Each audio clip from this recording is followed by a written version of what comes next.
अस्सलाम वालेकुम जनाब, गुड मॉर्निंग पाकिस्तान। आज जमात इस्लामी के बारे में कुछ बात कर लेते हैं क्योंकि इलेक्शन को अब सिर्फ 3-4 दिन बाकी रह चुके हैं और जमात इस्लामी के हवाले से बहुत सारे लोग ये चीज़ें जानते हैं कि ये बहुत बड़ी और पाकिस्तान की सबसे बड़ी जमहूरी जमात है कि अगर जमहूरियत की बात की जाए तो मैं समझता हूँ कि वाहिद जमात पाकिस्तान के अंदर ऐसी है जिसमें वाकई हकीकी जमहूरियत पाई जाती है, ठीक है? जिसमें कोई ख़ानदानी या विरासत वाला काम नहीं है, कोई बड़े या वडेरों वाला काम नहीं है। यहाँ पे आम छोटा-सा वर्कर, कोई रेहड़ी वाला, कोई दुकानदार, कोई मतलब छोटे से छोटा बंदा भी इस जमात में इलेक्शन लड़ता हुआ आपको आपको नज़र आता है, ठीक है?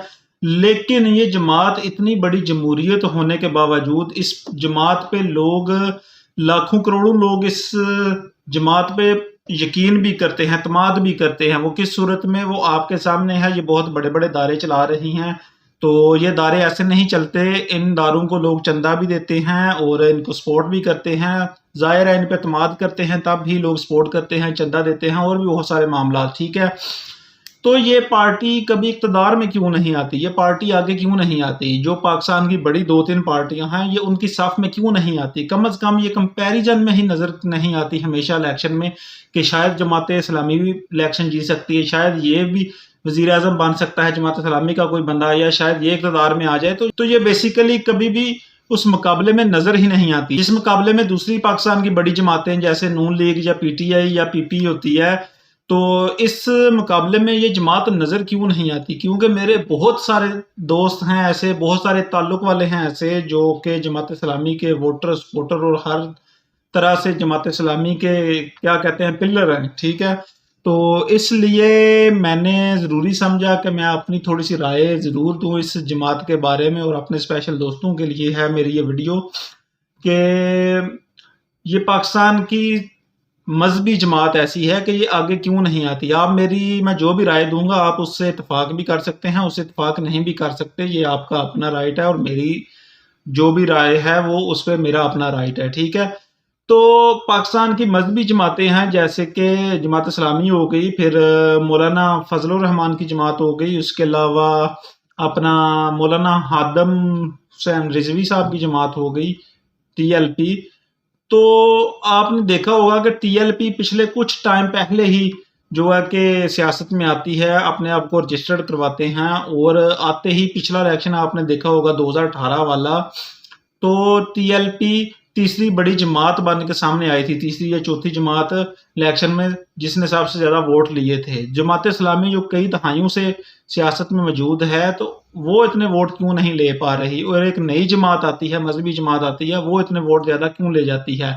मौलाना फ़ज़ल रहमान की पार्टी अगर आप देखें वो एक सूबे की पार्टी है, ठीक है? वो एक सूबे की पार्टी होके भी वो सियासत में बहुत ज़्यादा उनका रोल होता है, बहुत ज़्यादा उनकी जो है पावर होती है। ऐसा क्यों होता है? मेरे ख़्याल से आप मेरी राय से इत्तेफ़ाक भी कर सकते हैं और इत्तेफ़ाक नहीं भी कर सकते, लेकिन जो मेरी राय है वो ये है, जो मैं सोचता हूँ कि जमात-ए-इस्लामी जो है ना वो पब्लिक की जो एक डिमांड होती है ना अवाम की सियासी तौर पे, उस पे पूरा शायद नहीं उतर पाती। उसकी वजह क्या है कि जमात-ए-इस्लामी में अपनी पार्टी में खुद आपको जो है ना 2 डिफरेंस नज़र आ जाएँगे। एक जमात-ए-इस्लामी के अमीर देख लें आप सिराजुल हक साहब, बहुत अच्छे आदमी हैं, नफ़ीस आदमी हैं, शरीफ़ुल नफ़्स आदमी हैं। लेकिन दूसरी तरफ आप देखेंगे तो कराची में जो इनके हैं अमीर जमात-ए-इस्लामी के हाफ़िज़ नईमुर रहमान, वो भी अच्छे इंसान हैं, शरीफ इंसान हैं, लेकिन अब इन दोनों में बहुत ज़्यादा डिफ़रेंस है। डिफ़रेंस क्या है कि सिराजुल हक साहब इंतहाई शरीफ हैं, शरीफ तो नईमुर रहमान साहब भी हैं, लेकिन क्या वो सियासत में जारहाना अंदाज़ अपनाते हैं। वो कोई भी कराची के अंदर अवामी मसला हो, कोई भी किसी भी किस्म का, उस मसले को लेके धरना दे देते हैं, हड़तालें करते हैं, यानी कि कोर्ट तक चले जाते हैं और जारहाना अंदाज़ से। सबसे बड़ी चीज़ अगर आप क्रिकेट भी देखेंगे ना तो टेस्ट मैच कोई भी नहीं देखता आजकल, ठीक है? हर बंदा देखता है टी20, जो 2-3 घंटे बैठो, देखो, छक्के देखो, चौके देखो, मैच किसी न किसी साइड पे लगा दो, ठीक है? अब इनमें मेन डिफरेंस है, जो पार्टी को लीड कर रहा है बंदा ऊपर बैठा है, वो टेस्ट मैच लगा के बैठा होता है, सिराजुल हक साहब, ठीक है? पाकिस्तान में तो मसाइल ख़त्म होने का नाम ही नहीं लेते। आपके पास तो हज़ारों मौके होते हैं, ठीक है? आप किसी भी बड़े मसले को लेके صحیح طور پہ جو ہے نا کیا کہتے ہیں اپنا جارحانہ انداز دکھائیں، کوئی اسی طرح کا کوئی دھرنا دیں، کوئی عوام کو لے کے چلیں، کیونکہ عوام کو ہمیشہ آگے کوئی نہ کوئی بندہ لیڈ کرنے کے لیے چاہیے ہوتا ہے، ٹھیک ہے۔ حافظ نعیم الرحمان صاحب نے کیا کیا، وہ ہمیشہ لیڈ کر کے آگے نکلتے ہیں تو عوام ان کے پیچھے چل پڑتی ہے۔ کراچی میں اس وقت جو بہت بڑی پارٹیاں جو گنڈا اور بدماش پارٹیاں ہیں، ایم کیو ایم ہو گئی، پی پی ہو گئی، ان کو اس ٹائم وقت ڈالا ہوا ہے حافظ نعیم الرحمان نے۔ لیکن جب ان کی پارٹی کی اعلیٰ قیادت کی بات کی جائے، سراج الحق صاحب کی، تو وہ شریف النفس انسان ہے، ٹھیک ہے۔ وہ شریف بندے کا میرے خیال میں سیاست میں کوئی کیا کہتے ہیں فیوچر نہیں ہوتا۔ تو جو میری رائے ہے، حافظ نعیم صاحب یا ان جیسے اور بھی بہت سارے لوگ ہوں گے جماعت اسلامی میں، جن کو شاید اوپر لانا جماعت کے لیے ضروری ہوگا، اگر جماعت کبھی چاہے کہ ہم بھی اقتدار میں آئیں، کیونکہ جب اقتدار میں آئیں گے تو تب ہی وہ کچھ اس ملک کے لیے یا اس قوم کے لیے کچھ کر سکیں گے، کچھ اچھے قوانین بنا سکیں گے یا ان پہ عمل درآمد کرا سکیں گے، بہت سارے مسئلے مسائل ایسے ہیں جن کا وہ حل کر سکیں گے۔ لیکن جب تک وہ اوپر آئیں گے نہیں، اقتدار میں آئیں گے نہیں، تو پھر تو باہر بیٹھ کے کچھ بھی نہیں ہو سکتا، ٹھیک ہے۔ تو میرے خیال سے نا ان کو اوپر والی جو قیادت ہے نا، وہ حافظ نعیم صاحب جیسی چاہیے، جو بہت جارحانہ کھیلتی ہو، ٹھیک ہے، جو کسی پارٹی کے ساتھ الائنس نہ کرتی ہو، کسی کی طرف جھکاؤ نہ رکھتی ہو، یا جو بھی اپنا کوئی احتجاج ریکارڈ کرواتی ہو تو وہ بھی ڈر ڈر کے اور ڈھیلا ڈھیلا یا اس طرح کا نہ کرتی ہو، یعنی کہ بھرپور سیاست کرتی ہو۔ اس طرح کی قیادت ان کو چاہیے۔ جماعت اسلامی نے ہمیشہ جو سیاست کی ہے وہ فلسطین پہ کی ہے، کشمیر پہ کی ہے، ان چیزوں کو بہت بڑے مسئلے ہیں، اس چیز میں کوئی شک نہیں، لیکن عوام کے جو یہاں پہ ڈیلی لائف میں جو مسائل ہیں ان کو بھی آپ نے بروئے کار لانا ہوتا ہے، ان پہ بھی سیاست کریں اور عوام کو لیڈ کریں، ٹھیک ہے، اچھے طریقے سے عوام کو لیڈ کریں، عوام کو ساتھ لے کے چلیں۔ عوام تو آگے بندہ ڈھونڈ رہی ہوتی ہے۔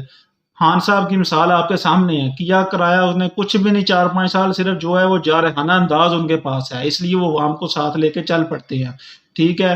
تو جماعت اسلامی کو جو ہے نا وہ جارحانہ انداز کی ضرورت ہے، عوامی مسائل کو اچھے طریقے سے احتجاج ریکارڈ کروانے کے لیے عوام کو اپنے پیچھے لگانے کی ضرورت ہے۔ باقی اس کے علاوہ یہ واحد پارٹی ایسی ہے جس میں حقیقی جمہوریت بھی نظر آتی ہے، جس میں ایماندار لوگ بھی نظر آتے ہیں۔ باقی صرف یہ ان چھوٹی چھوٹی میرا خیال ہے غلطیاں ہیں۔ حافظ نعیم صاحب کو اگر جماعت اسلامی کا امیر بنا دیا جائے، یا ان میں جماعت میں بہت سارے اور لوگ بھی ایسے ہوں گے جو اس قابل ہوں گے، اگر ان کو اس اوپر والی سیٹ پہ بٹھا دیا جائے تو میرا خیال ہے پوری پارٹی کی سمت ہی جو ہے کہ بدلی ہو جائے گی، جو کہ جماعت اسلامی کے لیے بھی بہتر ہوگی اور میرے خیال میں پاکستان کے لیے بھی یہ ایک بہت اچھی چیز ہوگی۔ صرف جس طرح وہ سراج الحق صاحب ہیں، اس طرح کی شرافت دکھا کے آپ پاکستان کے اندر سروائیو نہیں کر سکتے، یعنی کہ سروائیو کا مطلب یہ ہے کہ آپ اقتدار میں کبھی بھی نہیں آ سکتے۔ آپ کے سامنے یہ 2 مثالیں میں نے دی ہیں، مولانا فضل الرحمان کی چھوٹی سی پارٹی ہے، ٹھیک ہے، لیکن ان کی طاقت، ان کی پاور آپ سے زیادہ ہے، کیونکہ وہ جارحانہ انداز رکھتے ہیں، وہ عوامی مسائل پہ بات جب کرتے ہیں تو پھر صحیح دل جگرے کے ساتھ کرتے ہیں، عوام کو لے کے نکلتے ہیں، احتجاج بھی کرتے ہیں، دھرنا بھی دیتے ہیں، سب کچھ کرتے ہیں۔ اسی طرح خادم حسین رضوی صاحب کی پارٹی تھی، بالکل ابھی کچھ ٹائم پہلے یہ پارٹی لانچ ہوئی تھی، ٹھیک ہے، تو اس پارٹی نے بھی اپنا منوا لیا، وہ پارٹی بھی آپ جو کئی دہائیوں سے موجود ہیں، آپ سے آگے وہ پارٹی نکل چکی ہے۔ وجہ یہ ہے کہ وہ جارحانہ انداز اپناتے ہیں اور آپ وہ انداز نہیں اپناتے۔ باقی آپ کی اپنی رائے ہے، آپ ایگری بھی کر سکتے ہیں، ڈس ایگری بھی کر سکتے ہیں۔